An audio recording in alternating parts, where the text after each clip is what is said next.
Black infants suffer disproportionately from sudden infant death syndrome, and that is a completely preventable condition that breastfeeding can offer a tremendous amount of protection for. Black infants are also disproportionately affected by low birth weight or prematurity, and because of the powerful brain building benefits of breastfeeding, it's essential that Black babies that are born premature have access to human milk or breast milk.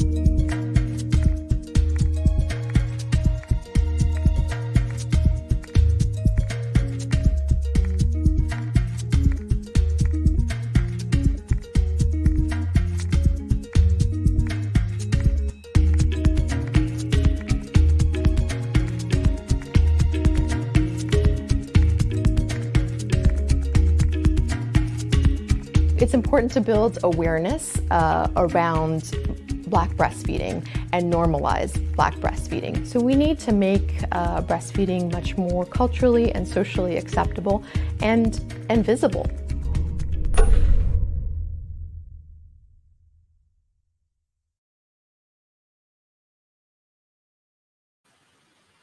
Hello, hello. This is Locked In Conversations with Us About Us. And here I have with me, I have Chanel Ford.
Okay, I'm sorry about that. We have some kind of technical mishap, but it's fine. We're back.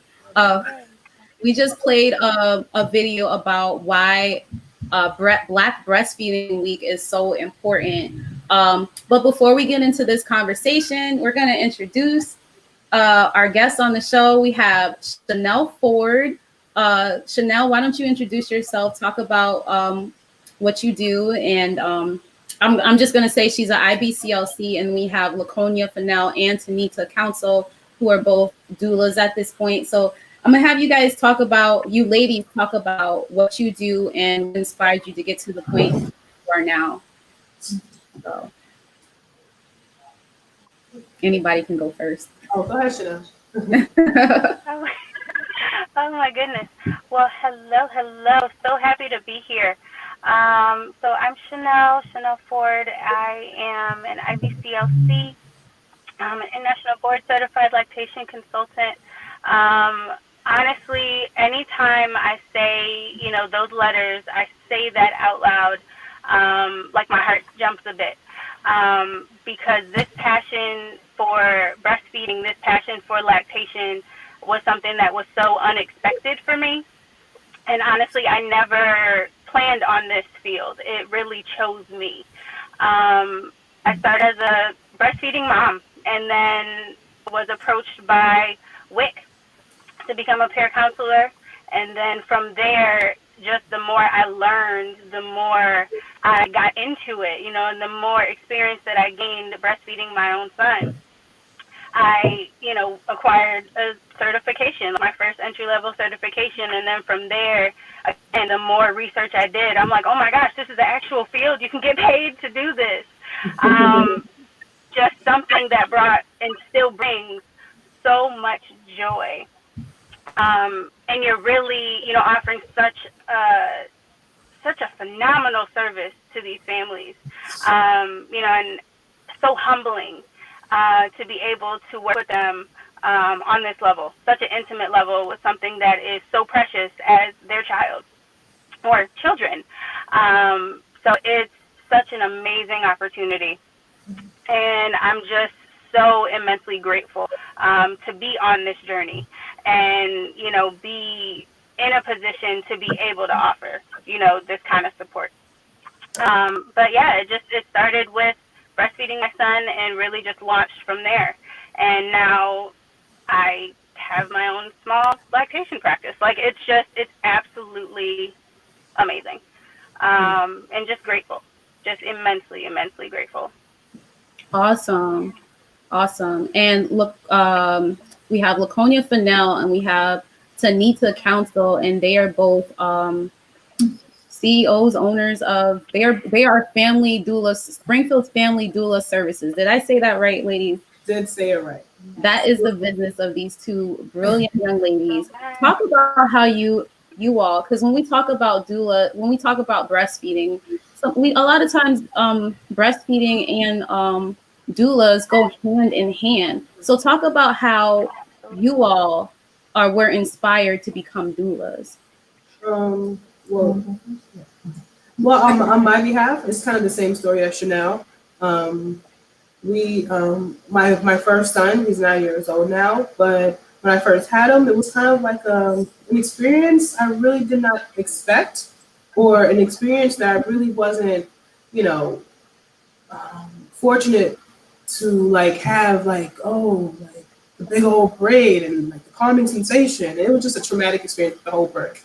But I was dedicated to breastfeed my son when he was born. I did have a bout. Now that I'm a doula, I know that I had a bout of postpartum depression, but I was still determined to breastfeed him. I was still determined to give him the best nutrition that I knew that was possible out there, and I knew it was free. So I wanted to make sure that he got the best thing, you know. While I was doing that, though, same thing as Chanel. I was going to my WIC appointments, and they were seeing how determined I was. I didn't have no one in my family who I could relate to that actually breastfed, so I couldn't rely on them. The peer counselors, I kind of relied on them, but they also seen how adamant and more information that I knew, because I did my own research, I did my own, you know, background about breastfeeding and why it was this certain way and why was he on all night, and so I learned up on myself. And was because I was such informed, they actually had me as a peer counselor also at WIC. So by me becoming a peer counselor, they actually helped me go along to become a certified lactation counselor.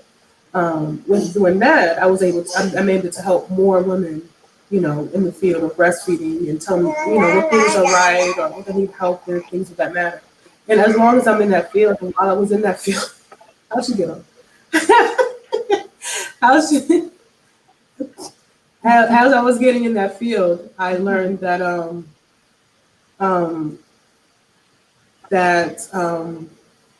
more about birthing and more about things that can happen at birth. So I learned how to, you know, help a mom when it comes to having a baby, or things to help them fight over postpartum depression, things of that matter. So yeah, that's how I got started. And my second son, who I'm actually was pregnant with like 11 months ago or a year ago, me and my cousin actually out of nowhere, like it was God's grace, that she was pregnant, ended up being pregnant at the same time, and we was literally on the same path of becoming doulas and, you know, wanting to be more into this birthing field. And we were cousins, but we also just had like a little distance with us being cousins. You know, some people like that, but we become so close, and we were the same kind of person, not even realizing when it came to birth and when it came to this form of holistic healing or holistic, you know, things to better.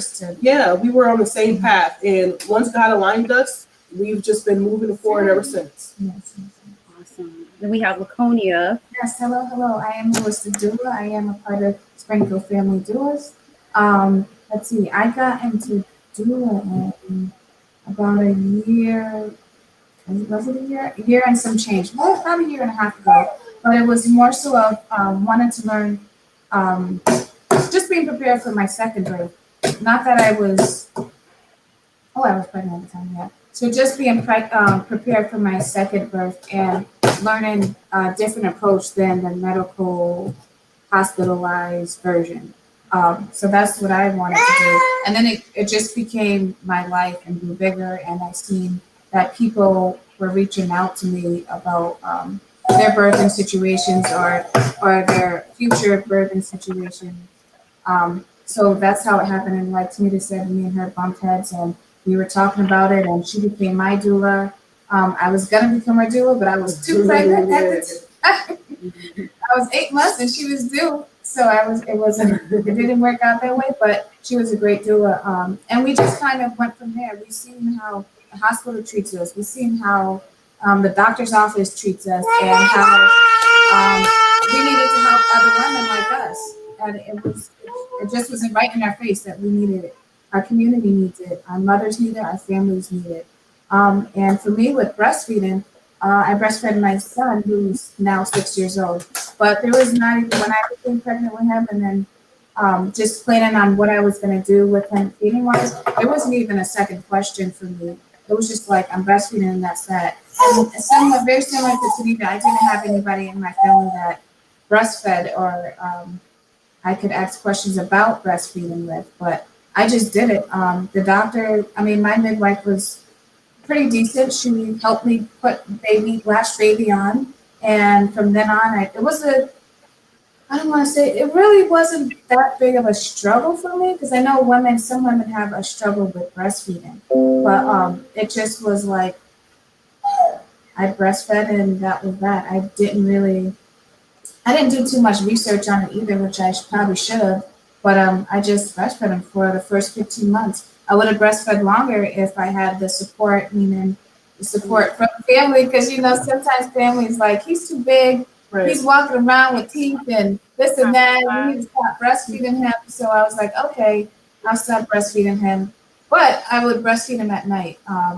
So I continued to breastfeed him at night because that was tough for him and me, because we all know that your breasts become filled with milk, and the only way to release it is for baby it has to come out somehow.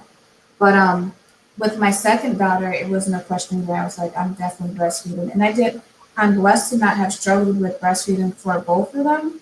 She just came out ready to drink. She was on the breast as soon, not even 5 seconds after she was born, she was just on, and that was that. With her though, it's like she's nonstop around the clock for the first, I guess, 6 months or so. And then it slowed down, but now that she's teething, it's right back at around the clock again. But breastfeeding is beautiful. I think more women need to do it, especially more women of color. But as Tanita and I, with the Springfield Family Doulas, we've been meeting with women, pregnant women or women who already have their babies, and as women of color, and they're breastfeeding as well. So far, it's been having a more interest in it. Yeah, talking about it and really wanting to do that. That's their first choice, but for them, it's the support. Right. It's the support, and then just educating them about it. So Tanita and Chanel, I have that in common with you all. Right now, I do work at WIC as a peer counselor.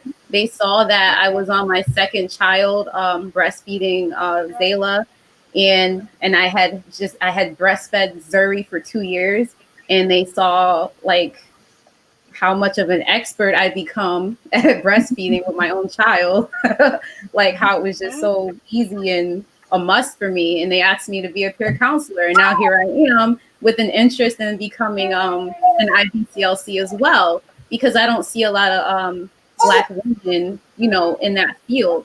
Now, to talk a little bit about my journey as a breastfeeding mom, when I gave birth, I had no friends. I didn't have anybody that I knew of in my family or that breastfed. but I had friends and I had my sister that had babies before me. I had Laconia. I had Tanita. I think even at one point when you were with Wick, you helped me out one time. You probably don't remember, but you like messaged me something and you helped me out. Tanita, my sister and my friend Kathy, they all had breastfed prior to me having children. So I had them to reach out to when I had questions. And I knew I was going to do it because I thought they did that. And I knew that I could do it. So for me, by the time I had my baby, I was like, yeah, I'm breastfeeding. It wasn't a question. It had started becoming normalized for me because my circle of friends, I was lucky enough to have friends that had done it. So that was special for me. I also had the nurse that I had when I gave birth to my first child. She must have had a background in lactation because she was extremely helpful, and very caring and very patient. And not all women get that because nobody really cares. Nobody knows, like doctors and things, medical field, they don't really know the benefits of breastfeeding. They don't really care. That's not really their focus.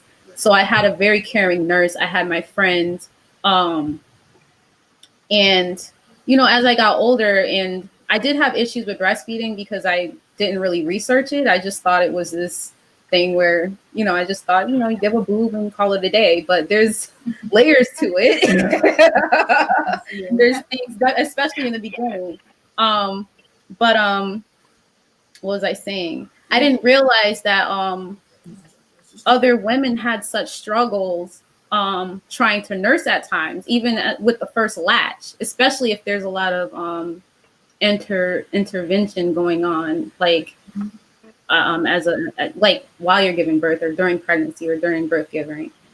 So, that can cause it. But we're going to talk about Black Breastfeeding Week and why it was started in 2013 and why it's important. So like I said, WIC was definitely, it seems like WIC is always on the lookout for at least one Black peer counselor to get more Black women.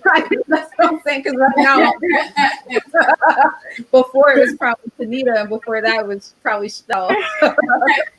So it seems like they're always on the lookout for that because they're trying to have Black women or women of color see another Black face so that they can know that, you can do this too. They need that visual, they need that representation. So WIC is on something. So it falls along with the lines of why we have a Black Breastfeeding Week, why we celebrate it.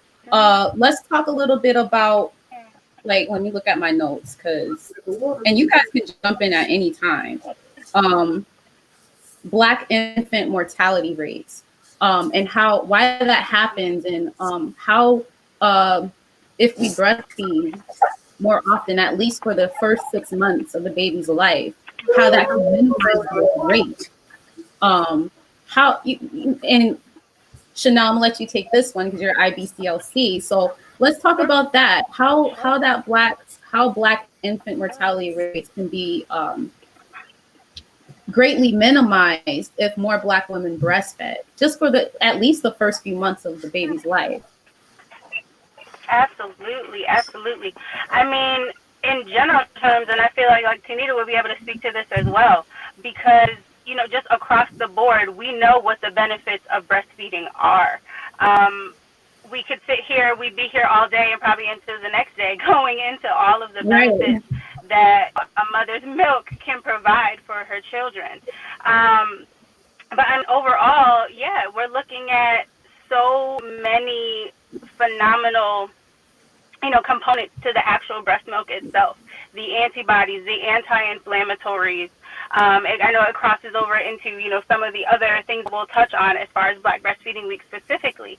But, like that high, rate of disease.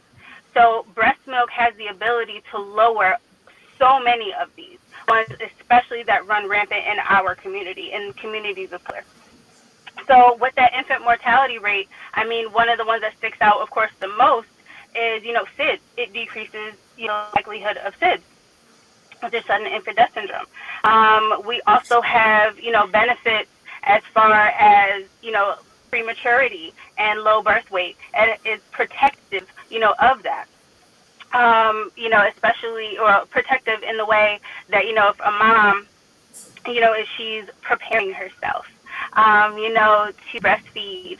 And honestly, we are seeing in the data that there are these intense spikes, of protection that is seen in communities of color. Like Tanita, feel free, like I said, to jump in at any point. But specifically with, that high IMR, Black babies are dying at twice the rate and sometimes 3 times the rate in some areas than their white counterparts. And that, you dig deeper, you rip these layers off, and, you're looking at a slurry of things, because you're looking at barriers to access, you're looking at lacks of multi-generational support, you're looking at the care received. One of the big, stories that came out, I think, like over the past week or so, it was a study done. I don't recall exactly where. Let me see if I have it in my notes. But basically, Black newborns are dying at 3 times the rate of, their white counterparts under the care of white doctors. So there is a decrease of, the infant mortality rate if these, families are cared for by physicians of color. So that also, really connects into one of the main reasons why Black Breastfeeding Week was created in the first place. Because there is such a lack of cultural diversity across, across the medical field, and then specifically in lactation. So, Victoria, you mentioned that, you highlighted that, the true importance of having representation and what that really looks like and how that translates to care and how that translates to outcomes of that care. So it's like everything is so interconnected. Everything is so interconnected. And it's, just with Black Breastfeeding Week overall, I get so excited, about August anyway, because it's National Breastfeeding Month. I'm ecstatic, and it's my birthday month. So, I have so many reasons. Hey! Summer babies. So, there's so many reasons to celebrate, but then you just get so excited when you know that, there's a week that is specifically set out to celebrate, to, revive, restore, reclaim, which is the theme for this year. All of those feelings that resonate, like I just got goosebumps. It's just such a joy and such a pure motivation, to continue this work and to be in this birth and breastfeeding world. And again, echoing, the sentiments of everyone on today, that we really are connected. You cannot operate, talking about breastfeeding without talking about birth, without sharing the importance of having a doula and having, a midwife if you're blessed to have one. That birth and breastfeeding, it's the same conversation. It's the same conversation. So what a phenomenal opportunity we have to truly come together on another level and support us. And pour back into our own communities, which is, something, that the 3 amazing ladies that started Black Breastfeeding Week, really put out and really set the foundation, for, really kind of leading this charge in that way. So, yeah, like I said, I don't want to take up too much time. So, ladies, feel free, jump in. Oh my goodness! I see you can feel excited. What I want to say is with the theme, that reclaim is something that really resonates to me. That reclaim, because we've been programmed so long to look at pictures or see pictures of our ancestors holding white babies and breastfeeding our white babies and think that that's the norm.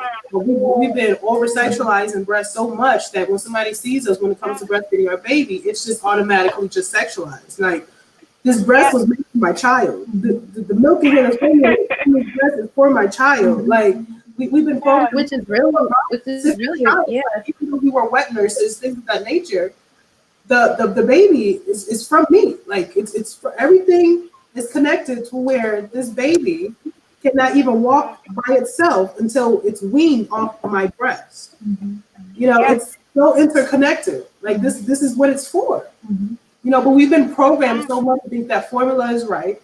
You know, a fed baby is best, true enough, but my breast is the best. Absolutely.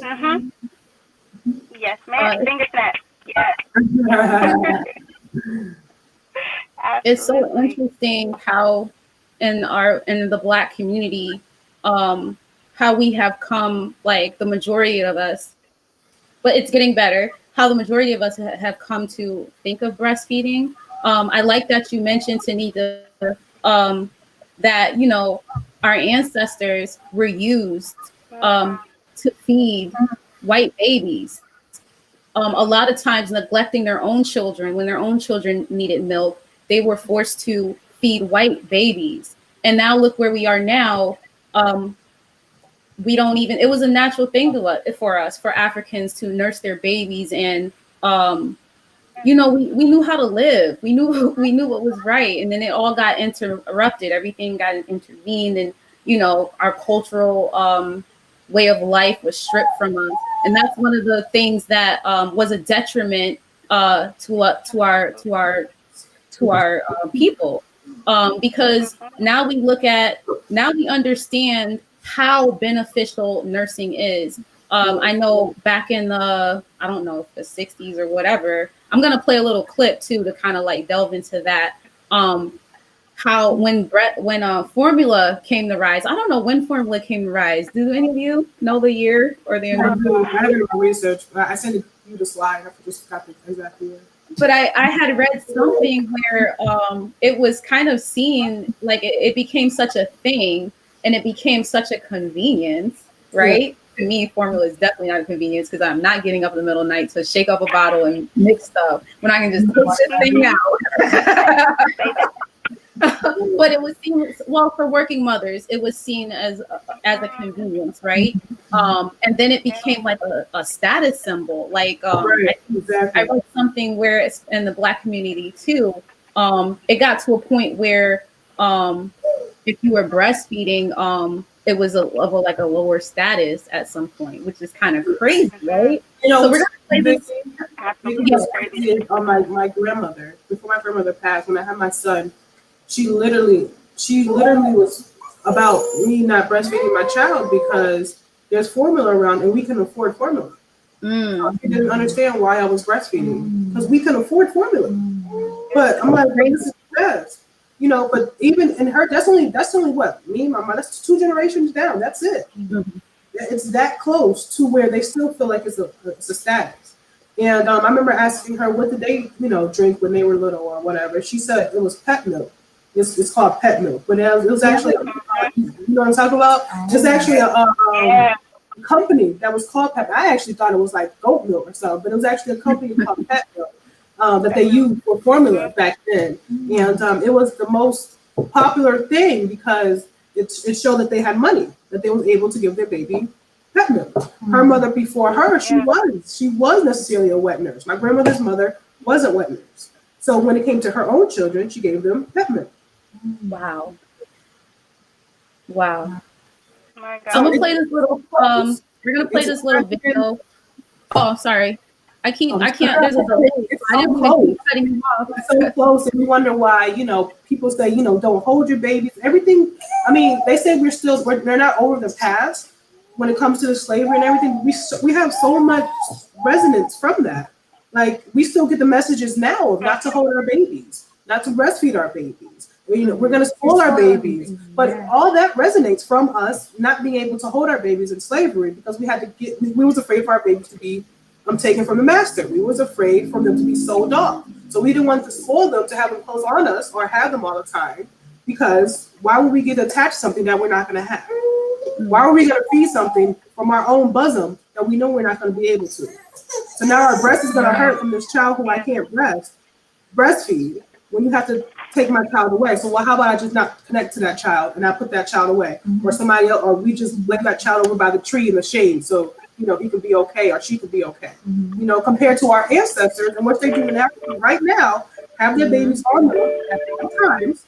They nurse their babies on demand whenever the baby is fussing away, and they wonder why in society Africans are the babies who are the least aggravated, the ones who least cry at all times, because we knew from then what to do with our babies, to have them on us, to nurse them on demand, et cetera, et cetera. And that all got messed up. And that's why this week is so important, because we want to reclaim that and revive it. Yeah, and that's where I was just about to say, and that's where the word revive comes from. Because people think revive will stop at. She wants some milk. Yeah, she does. Okay. See, right on spot. I don't have to get up to go make the milk, to warm up that thing. I just kind of unbuckle and shift a little bit, and she's good to go. And we do this everywhere. Anywhere. I don't even. It's not a shame for me, and it wasn't a shame for me when I had my son either 6 years ago. We were in a restaurant. Me and my mom, my whole family was in a restaurant, and he was ready to eat, and I was just like, okay. And at that time, I used to wear the nursing thing to put over, and in restaurants and stuff. But I don't even do that now. I don't do that anymore. But if you necessarily know it, you've got someone doing it, you can't see anything. No. You necessarily cannot see anything, and people are so, just for the thought of breastfeeding, but you can't see nothing. Just stop looking. Right, absolutely. Well, the word revive us, I just wanted to get back to that too, goes from not from slavery, but before slavery. What were we doing before slavery? Because I think some people get that mixed up and think, well, during slavery, they weren't doing this and they were doing that. But we're talking about before that, what was going on, what was happening, and that, with our ancestors. So. Yeah, because our history didn't start there. We have to constantly remind ourselves our history did not begin there. Yeah. I'm gonna get to this little video to give a little perspective.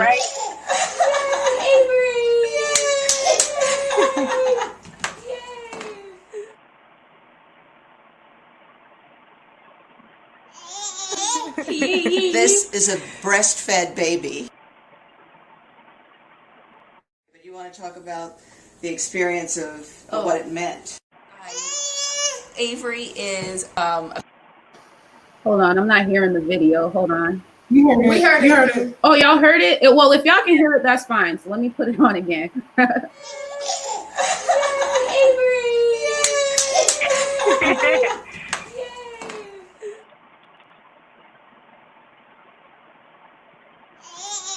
This is a breastfed baby. You want to talk about the experience of what it meant. Avery is about to be 10 months old, and we are still breastfeeding. Yes, I see. She took her first unassisted step the other day. When I had her in 1975, it was not the thing to do. So none of my friends breastfed. I didn't. I had the baby. I had to go back to work. And workplaces were really not that friendly.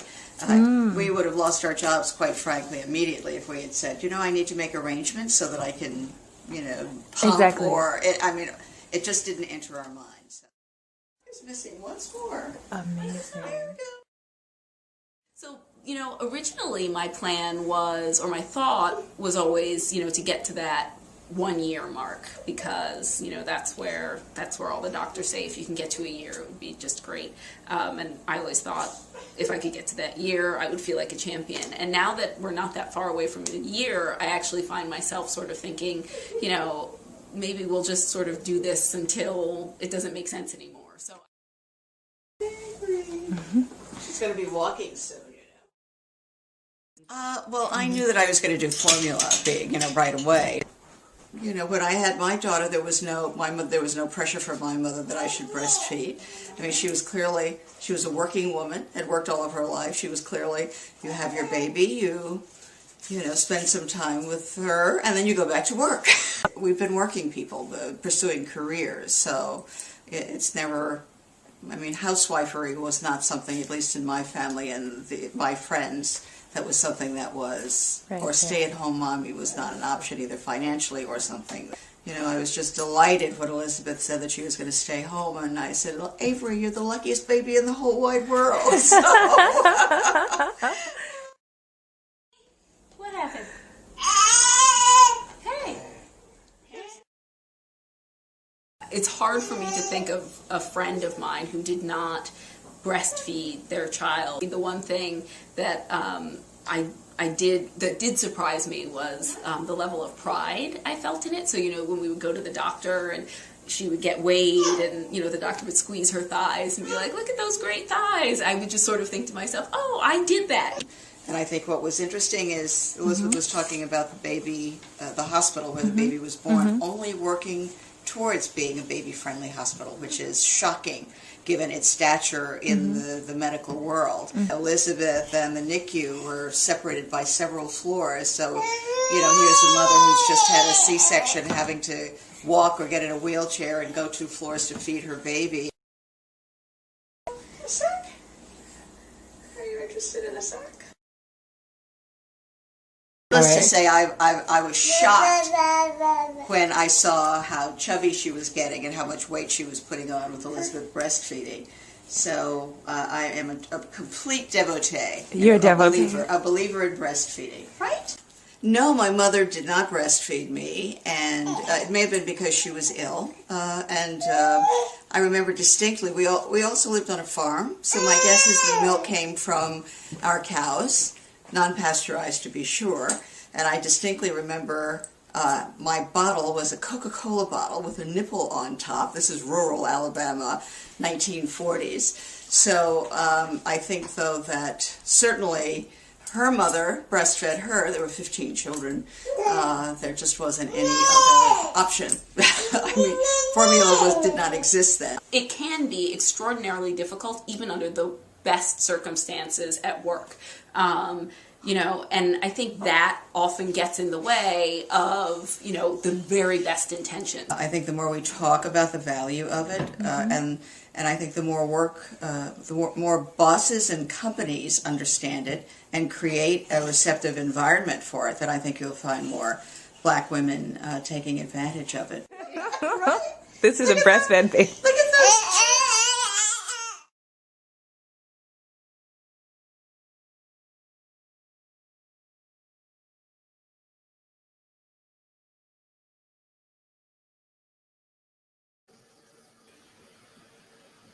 All right. Can everybody hear me? Yes. Okay. Did you all see the video? Okay. Yeah, I know Chanel has. Okay. So basically, I couldn't hear it, but it's fine. I've seen some of it before. But basically, it was just talking about how grandmother's support is so important. I'm not sure that grandmother breastfed, but did she? No. I don't know. She did. Right. So, but she still supported her daughter, and that's what this is about, right? When you have a support group, when you have people that support what you're doing, you know, it keeps you going. I know Laconia said you said at 16 months you were getting pressure from your family. Well, not even just pressure, but little comments like, when are you gonna take that baby off your boob? And it kind of made you doing it, you know. But I knew better because I had you, I had Tanita, I had other people. So when I got those comments, you know, it didn't really affect me much.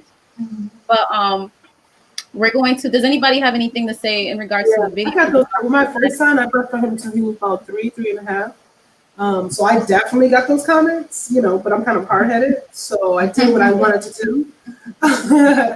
And because I went for so long with that one, I think now with this one, they're like, you know what, we already know how she is. And they're like, he got some teeth, you still, you know what, this is Tanita. Right, you know, right. You know, but it's and honestly, with me doing it, I've had a lot of my family members that are like in the South who none of my like older siblings, older cousins or older aunts did it. But because I was nursing for so long, a lot of my cousins now that are coming now before me or have babies the same year or after me, they all nursed. They all knew that I did it, and they all nursed their babies also. So it's just being consistent. It's just putting it out there. It's just letting them know, like, I breastfeed my baby anywhere. My family members know.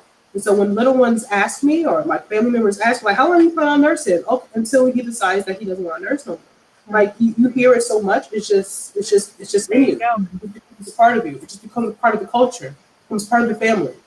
And that's what my whole Yeah. intentions are. That's what actually our intentions are, especially when it comes to the family. Like it's so normal now when it comes to us and our family. Yeah. They just know that when baby's fussing, we're gonna be nursing our baby.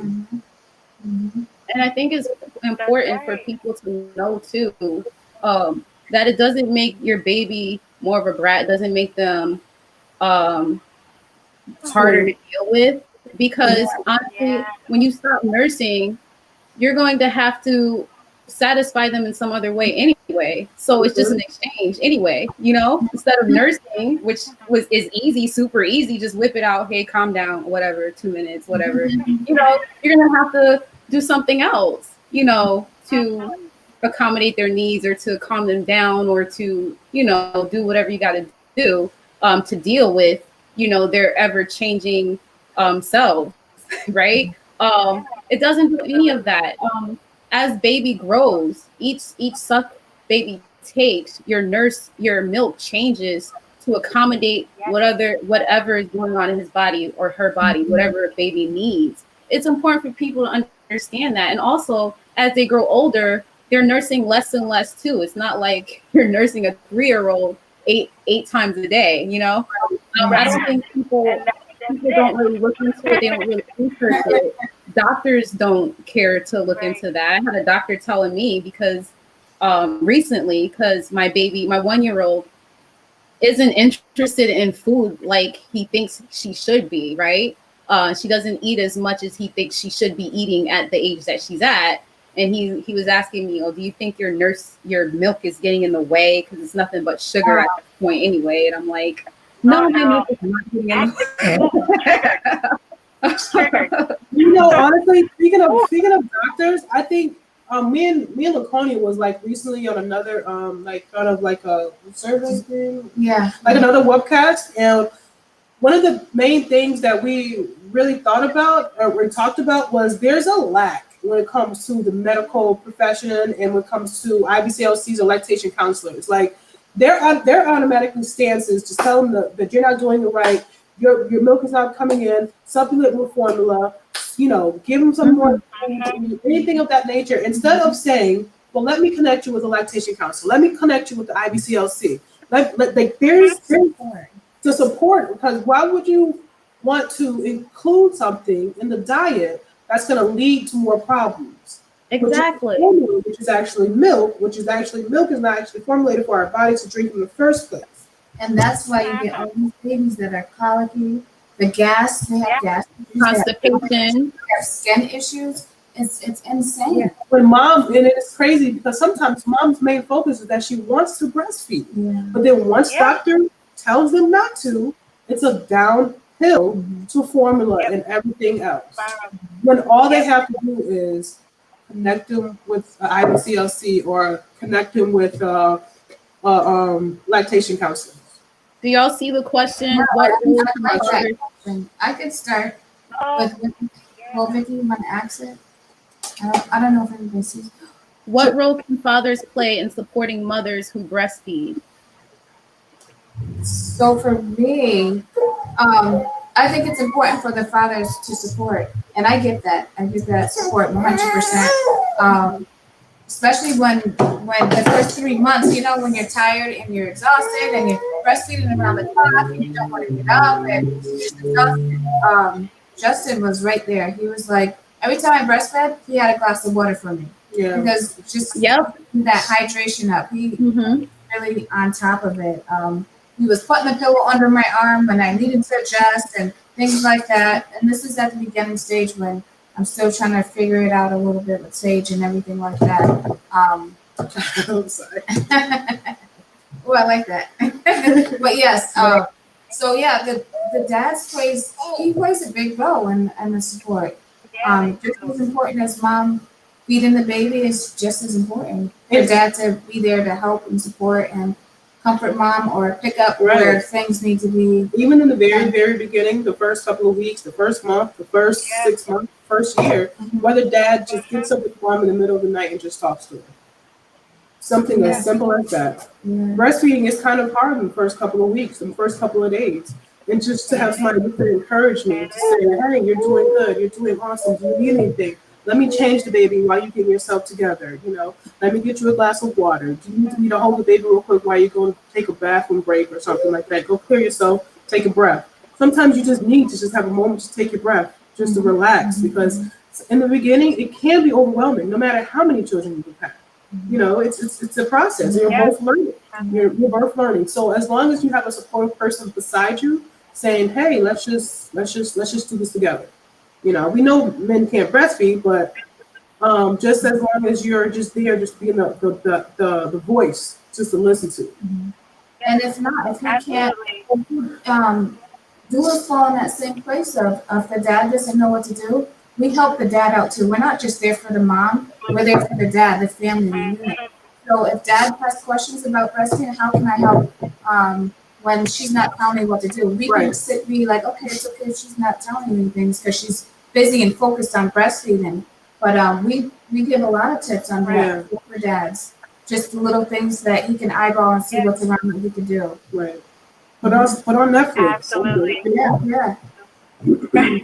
Honestly, and I was gonna just piggyback off of that to say, like, dads are truly an integral part. Obviously, you know, within the profession, we focus on, you know, the mom and baby dyad, and a lot of the times the parents, you know, the other parents, you know, the father figure, the fathers get left out of that conversation.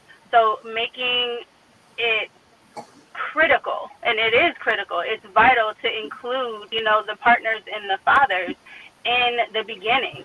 So during that prenatal period where, you know, that education is going on, ensure that, you know, dad, if he's able, or the partner, if they're able, to be present so they can also learn right alongside mom. So again, just like you both said, you know, to be able to ask their questions that really do come up.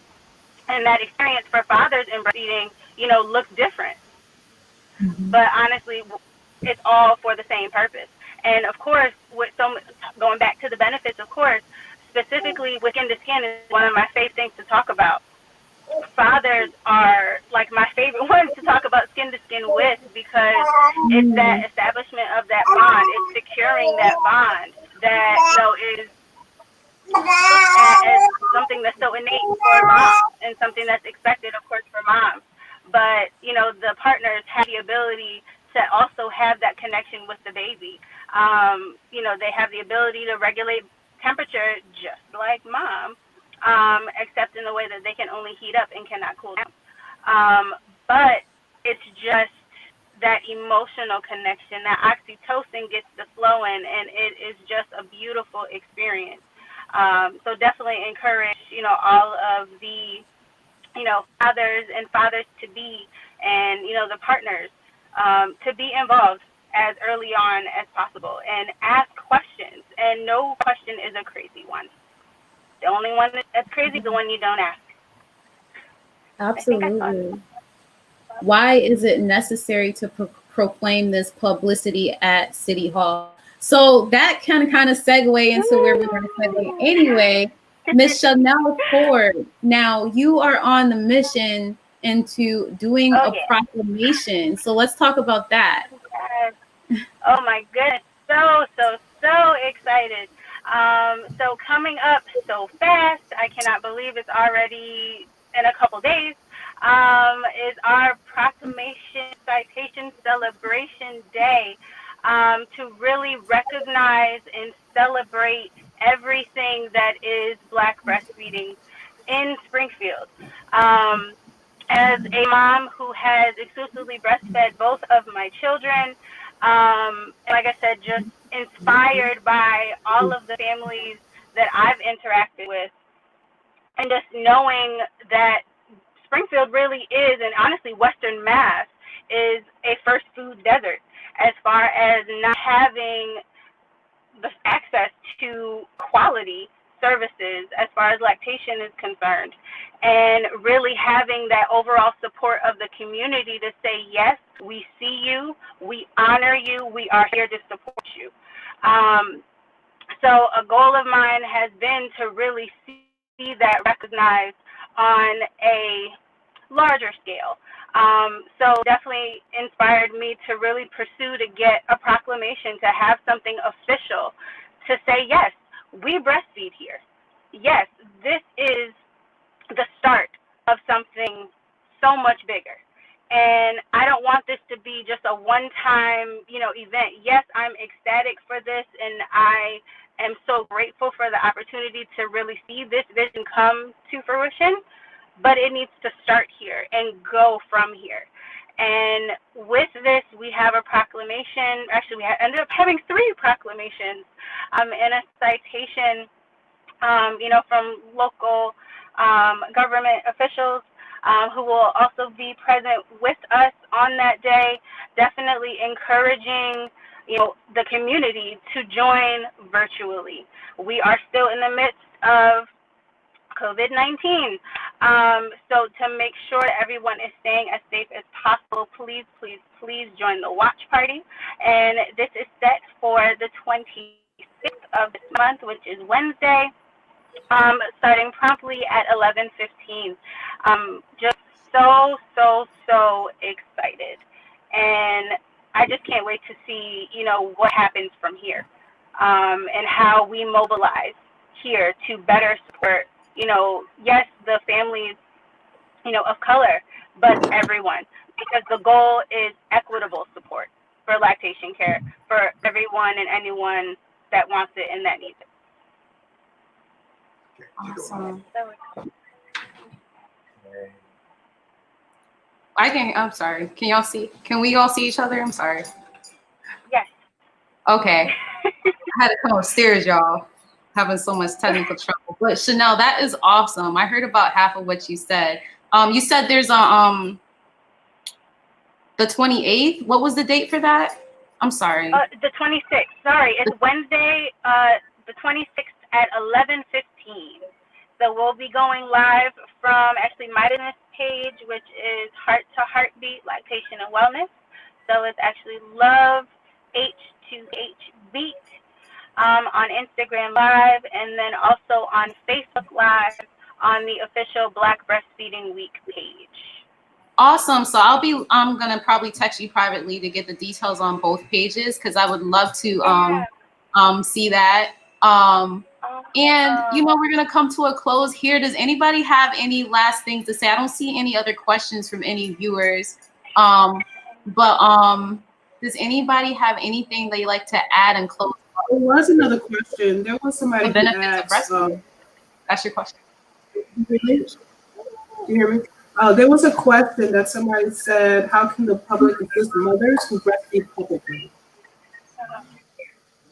How can the public assist mothers who breastfeed publicly? Does anyone want to take that question? There is legislation that protects breastfeeding in public.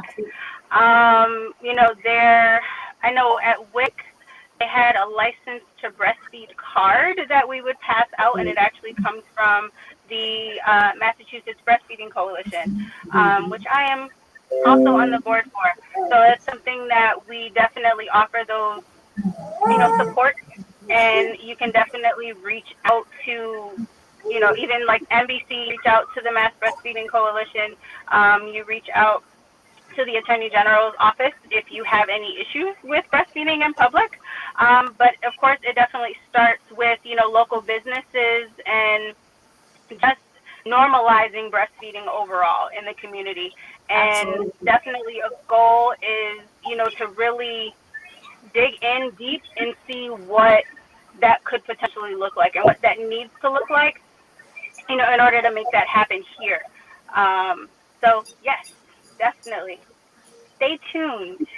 And I think it's important for working moms too to know that you have rights as well.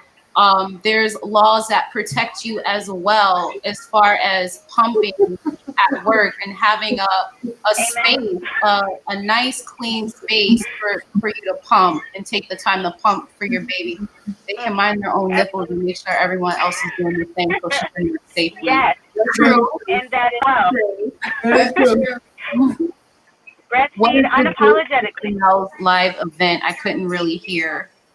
So Chanel, you want to repeat the date for your live event one more time? Sure. It is Wednesday, August 26th at 11:15, and it will be Wednesday, on August. Facebook Live and Instagram Live. Okay, and I'll post that down here somewhere. Wednesday, August 26th. I'll post it in the comments too. What does Chanel's shirt say? It says, "Listen to Black mothers." Yes. Yes. Absolutely. Very Yes, true. yes, yes. Yeah. Awesome. I love that. Yeah. So A you color of the mind. I want to oh, go ahead, Oh, Laconia. sorry. You said last comments. I kind of want to add a couple of benefits that I just Good, I good, good. had 6 years ago, but just learning even more now. So with my second child, simple stuff like breastfeeding can be used for I hate to say, but I'm going to say it every because people are going to say stuff. But anyways, breastfeeding can be used for ear infections. So let's say your baby has an ear infection or a teeth in painful, their ears become painful. Instead of taking an antibiotic, there's breast milk that has everything in it. It helps with baby's pain. I had to do that for Sage when she first started breastfeeding. And let me tell you, it worked. Really, it did. Instead of me going and getting Tylenol, the breast milk helped her ears. And it's just one drop. You're not going to squirt a whole bunch in, just one drop as needed for pain. Instead of using Tylenol as needed for pain, you have it right here. And imagine back then, there wasn't hospitals and doctors and this and that. What did moms do during that time when their babies had pain or anything like that? Let's say they had rashes on their face. We all have used Breast milk for rashes on their face. Use breast milk and Pour some breast milk on it. Yes, Yeah. exactly. Yeah. Breast milk in their diaper cream. It's beneficial topically and internally as well. Absolutely. Cradle cap, So many uses. yeah. Yep. Breastfed babies almost never have ear infections before they're 1. Mm-hmm. Yeah. Breastfed. Let's throw out some facts, y'all. Let's throw out some. Anything you think of, shout it out. SIDS, they have a less risk of having SIDS, breastfed babies. When you're kissing your baby, you're kissing anything that's on your baby's face, any kind of pathogens, germs, anything like that. Your breast milk is introducing antibodies for that. So now your baby's immune system is boosted just from the breast milk, which is amazing. It is amazing. And what I feel like is interesting is literally every minute, every hour, every second that you are feeding the baby, whatever the baby needs, whether it's some eye retinol or whether it's something in their lungs that need to be formulated, your breast milk switches to whatever the baby needs or whatever the baby immune system needs or development in their system, which is, I think, is completely awesome. And You have everything your baby needs. Right. You can provide everything your baby needs. Like I said, we could be here all day throwing out facts and all the amazingness that is breast milk. But my goodness, you can do this. Trust yourself, trust your body. You can do it. For those of you having twins or multiples, your body will produce enough milk. I have a client who has concerned about that. Your baby, when your babies latch onto you, you're communicating to your body exactly how much milk that they need to make to keep them satisfied and happy and growing. Your body will regulate itself. Your baby is constantly, every time that baby latches onto you, your baby is having a conversation with your body, telling your body what it needs, telling that milk what it needs inside of it. That's how magical breastfeeding is. That's how amazing it is. That's how it's so dope. It's so dope. It's like God knew exactly what to do. And I'm just getting so worked up about how dope it is. It's like a whole, you're connected. It's like a whole connection. I think about it like almost like a tree, because you see the tree and the roots, and the tree only needs water and sunlight, right? That's like our babies. The roots is if you look down and you're breastfeeding, you can see the veins and the arteries and things like that, and it's just feeding your baby. It's so beautiful. It's the same thing. There's another Breast question. milk is free. That's a big benefit. Yeah, breast milk. It's a huge benefit. Yeah. That is huge right there. You are less likely to develop breast cancer. The longer you breastfeed, your chances of cancer, your chances of ovarian cancer decrease significantly. And cervical. Just to put that out there. There's a question. What if you stop nursing for a while? Is it possible to go back to nursing? And I'm gonna let the IBCLC get that. Did you hear the question, Chanel? No, I didn't. Did you hear it? It says, what if you stop nursing for a while? Is it possible to go back to nursing? Yes, relactation is a thing. It definitely takes, some work, some intense work, but relactation is most definitely possible. It may not be for every single mom. Of course, it'll vary, mom to mom, experience by experience, but relactation, is out there. And honestly, it's interesting, especially in the age of COVID. We definitely saw a spike, which was, I'm not really sure the reaction, the appropriate word to use it, but we saw a spike in, relactation efforts.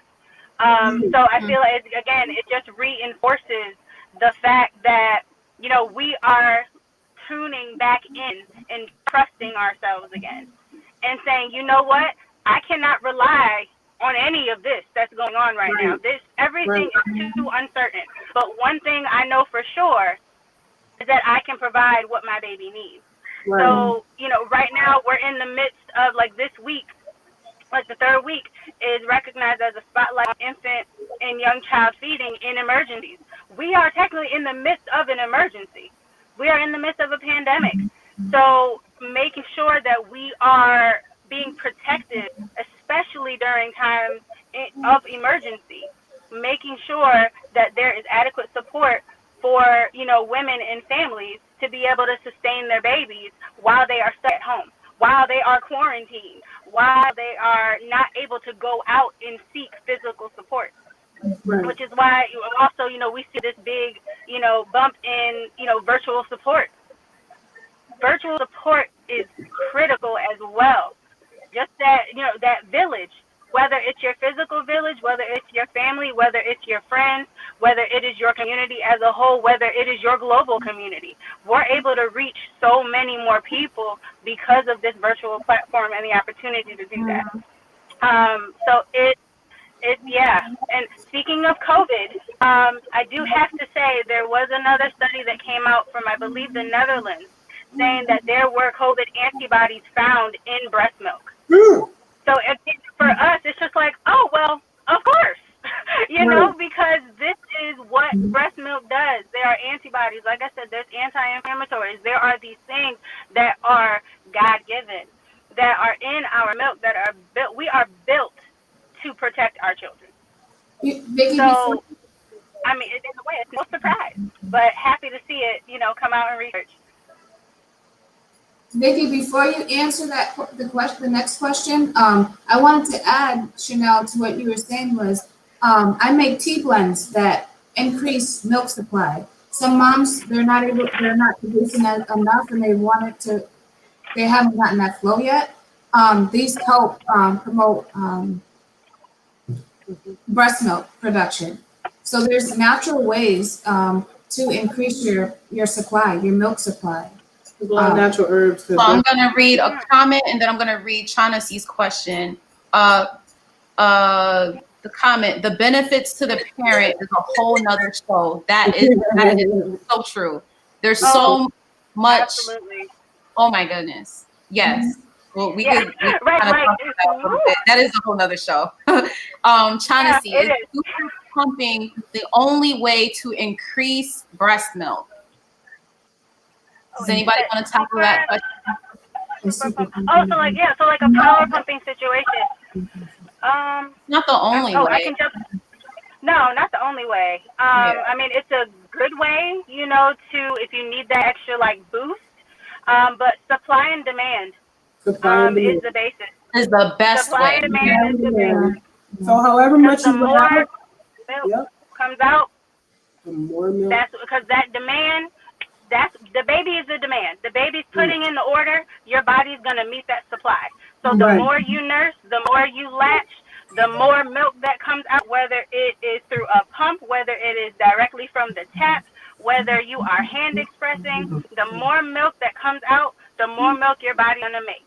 So if you Right. slow down that supply or that demand, you know, as far as like spacing out those feedings or doing like these block feedings or feeding every 2 hours, which is what they like to put out, we go Yeah. on demand Not feeding. true. Don't On watch demand. the clock, watch your baby. Watch your baby. Right. Don't On watch the demand clock. feeding, Watch watch your your baby. baby. And make sure you're Feeding eating cues, too and drinking those water. cues are critical. Yeah. Yeah. Yeah. Yep. That's Absolutely. exactly. Stay That's hydrated. I mean, yeah. the more I you let think Drink out, to the thirst. more that You comes don't have to in. like chug it, but absolutely. And it's like we've heard like there are so many myths out there as well that cause a lot of these misconceptions, unfortunately. But nope, you stay hydrated, you drink to thirst, you eat. You definitely need an additional amount of calories to cover the amount this baby's going to be taking from your store, but you got it. Uh-oh. One thing I got from a lot of my moms is that they've been supplementing with formula because they go to their doctor's office and pediatricians, and they're like, I don't think I'm producing enough. First thing they say, of course, is put them on formula. So now they're on formula, and then breast milk is light, so you're feeding around the clock because it's light. It's not heavy like the stuff they put in the formula. So what I've been telling my moms, because they don't want to get off of the formula right away, I tell them to breastfeed first, nurse first, and if your baby feels like she's hungry, then do the formula. Even though I don't promote formula, but I support them in what they're doing. But at least do that, and you can eventually wean them off of that formula.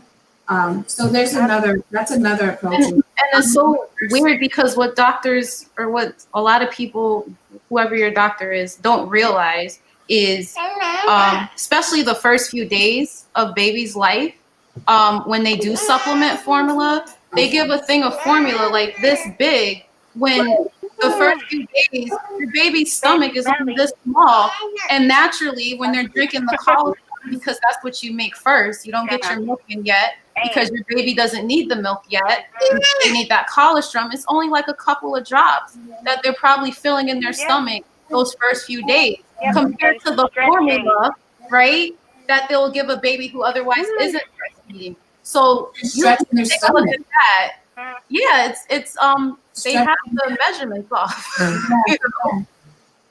So a lot of what are your thoughts on taking medication? Will the body protect milk? Most of the medications that are prescribed to moms that are nursing are safe for babies. Well, you definitely have to ask your doctor, if it is safe, because I mean, there are different kind of medicines that are not able to be in the baby system with nursing, or just same way as if you were pregnant. There's alternatives. Oh, girl. Chelsea, my doctor, with the medication, my doctor told me to put my baby on. Okay. Oh yeah, I didn't know she was still talking. Go ahead, Chanel. Oh no, just with the medications, I echo that. But honestly, that's definitely an opportunity to reach out to a lactation specialist to be able to offer additional support, specifically related to medications and interactions, and what that looks like. But yeah, most of the ones, that are like the generic ones are just the usual medications, like over-the-counter stuff. They're generally deemed safe. But still, if you have any concerns, definitely, reach out to your doctor, but also reach out to a lactation specialist, whether it's CLC and IV CLC, even at WIC. They have the ability to provide some support around that. Yeah, I didn't mean to interrupt. My doctor. I want the IBCLC to get this comment right here. Yeah. Chanel. My doctor told me to put my baby on cereal because he was too small and starving and said maybe I'm not producing enough milk. My doctor suggested I do something similar. I know. Thank you, girl. Because I just went off and I heard that. Man. Oh, it's such a loaded question. Yeah. It's such a loaded question. Exactly. So, and then I'm so sorry. First of all, the baby was only like 2 months, 6 weeks. Baby was only 6 to 8 weeks for one, and they wonder why our baby are dying at the rate that they're dying. When you tell them to put cereal in their formula, and you wonder why we have to go to the hospital dealing with SIDS and everything else, because you're overfeeding our babies, and when they sleep and when they oversleep, and they can't wake them up, and you got to bring them to the hospital because you overfed them. But the advice that the doctor gave them in the first place, when the mom was already trying to breastfeed. Yes. Mom was already trying to breastfeed. Babies regulate their sizes at different times when it comes to breastfeeding babies. The baby is getting exactly what it needs, whether it's mentally or physically, with that breastfeeding. So you don't need to fatten your baby up, okay? Formula is to fatten your baby up. Our breast milk is for their mind and their body to develop in the way that God wants them to be developed. Amen. I want to add on to that. Sorry. The baby's stomach is not able to process any of that. Like, first of all, there's handle it. The baby can process that. And you know, another thing is babies grow at different rates. It's okay. Look look at all of us. We're all around the same age, and we're all different shapes and sizes. And that's what Steve Saylor says yes too. Babies grow differently. Not every baby's gonna be 10 pounds at this weight or 10 pounds at this age, and it's okay. But that's where it comes back to support and the community having support and places and phone numbers to call and phones to text when they're like, okay, my doctor is saying this, but I believe this. Go with what you believe. If your baby's not in near danger, or if it's not an emergency situation, your baby is fine. And sometimes babies do cry. Babies do cry. You know what I mean? Oh my goodness, we have to normalize that. Situation is very sad. It hurts. It hurts my heart that she got that information from her doctor. Yeah, and doctor, like my heart breaks for that. Yeah, when you're doing that, now a doctor's in a situation, and he feels like you're not being a great mom by not giving the baby this because the baby's not growing at the rate they want to. Then other things come in. That's when scare tactics come in. That's when social work comes in. And then you're like, no, I'm going to follow what the doctor is saying because I don't want my baby taken away from me. Even though I feel in my heart I'm doing the right thing. Yeah. So that's another thing that we need support because the scare tactics come in place. Absolutely. It's a rabbit hole. Because it's like that is just like a snowball. You're just like dropping the coin in and then the ripple just going. Because you are putting fear, inflicting fear, and all of this crazy rhetoric and that narrative, that really reinforces the fact, women of color specifically don't breastfeed. So it's really perpetuating that whole situation.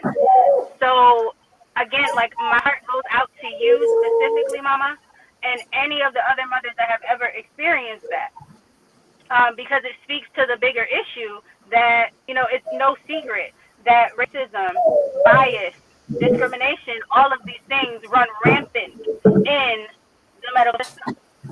Because to be quite honest, it wasn't created to support us in the first place.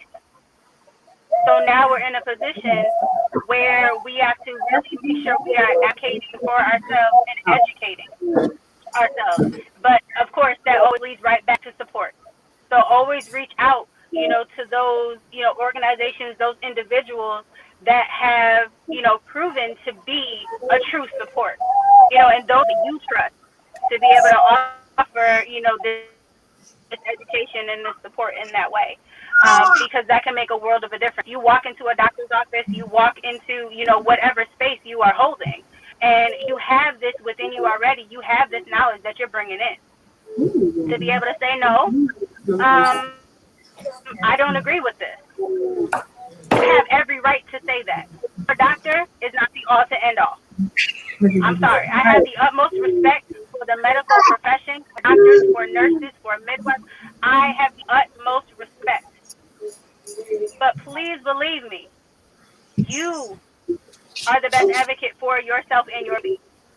So you walk in, if there are questions that you have, something is not sitting right, please trust your gut. Please ask these questions until you get the answer that you are satisfied with. Because we cannot afford to lose any more babies, any more moms. Oof. I hate to say this, but when it comes to I know there's like a delay, so you can't. okay. When it comes to doctors, it's. I mean, I hate to say they only get like 5 hours of lactation compared to IBCLC, hundreds of hours, compared to a certified lactation counselor getting over 45 hours. You know, there's different. They don't. It's like I don't know. I just, you know, once somebody says, "Oh, my doctor tells me," it just everything else just blindsided, but not realizing that it's, you know, it's more to it. They don't have the training in what you're actually trying to give the baby. To address Daryl Moss's question, that is definitely another conversation. His question I missed it. I didn't see it. It was, should mothers who breastfeed vaccinate, or is that another conversation? Oh, that's a whole nother conversation. We're not trying to be here till 70, okay? And I'm left to OBCLC handle that. Because I don't want to say that because my first question was, why do you not think that your body wasn't ready to produce milk? Like, I understand your the baby body was starts producing milk. as soon as the baby's out. I mean, if you would have just necessarily just started pumping, that breast milk would have came. So I don't know what was said, or I don't know what happened. You know, I don't know the further information on that. But yes, definitely, skin to skin should definitely have been promoted, because that helps it. Definitely helps it. Yep. And if he was able to use a nipple, I don't know if he was able to use a nipple show that at that time, but my client had a preemie and baby was 2 pounds. Mm-hmm. And once the baby was strong enough, baby was still 2 pounds, but they used the nipple show just to get that, try to promote that sucking. And baby's breastfeeding at home now at 3 pounds. But yeah. And I feel like the baby, once baby is born, your body starts to produce, your body does start to produce milk. Yeah. But sometimes it could take a little bit. Your body jumps in. What you say, Chanel? Yeah, your body will definitely. Your body will adjust. Your body will adjust. I mean, it may take a little bit more time, depending, but that skin can work wonders. There's definitely a disassociation when it comes to, like, I feel like if mom wanted to breastfeed and she told nurses that she wanted to breastfeed, or she told, you know, the doctors that she wanted to breastfeed, once her baby was born, it should be some connection to a lactation counselor or IBCLC or somebody to help her. Whether it's a preemie not or just that one, exactly. Not just that one consultation when you're born, but consistently. If baby and mom are in the hospital, or if baby's in the hospital, it should be consistent. For real. Yeah. And like I said earlier, natural ways there's always natural ways to increase your milk production. There's so many different natural herbs that won't affect you. They just increase your breast milk production. Mm-hmm. Absolutely. So those galactagogues, and even with those, like the one caveat to those, there are some that have like some other interactions. So I guess dabbling in like the medical or the medication interaction side.